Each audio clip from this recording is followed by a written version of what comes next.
There was a video on the internet today, and a chap was on a podcast and being interviewed on Zoom actually as well. And I think what happened is his mum walked in the background and sort of took over the call.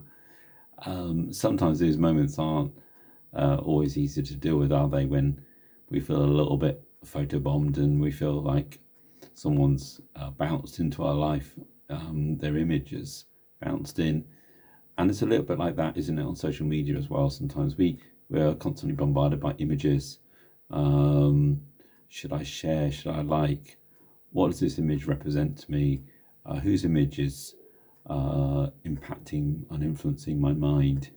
And we've had lots of discussion just recently about how quick influencers of a brand like Boohoo can lead right through to people sweating away in a factory in Leicester, struggling all close together just to produce cheap garments. So sometimes images lead us to an unhelpful path, a wrong place in many ways as well. We're determined by images that dictate and drive us, dictate our desire for likes, our desire to be seen and known.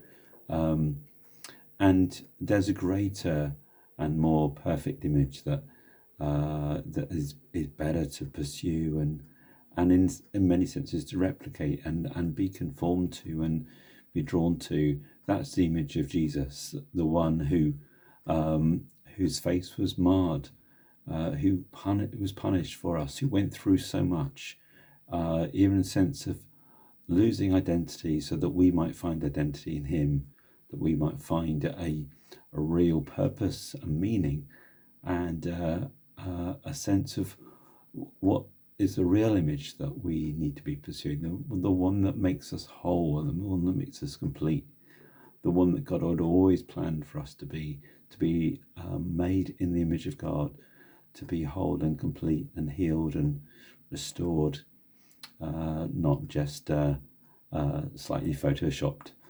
So that's God's desire and heart. And in the book of the Bible, in Romans, the book of Romans, it says about offering ourselves as living sacrifices. That's not a sort of unhealthy type of sacrifice, but it's actually giving ourselves to offer our lives, our bodies, our whole being to him. And as we do that, that's our reasonable response to him. But it's living life in a worthwhile, in a complete, in a whole way, in a sense of purpose and meaning, and to flourish and to be the image that we need to be.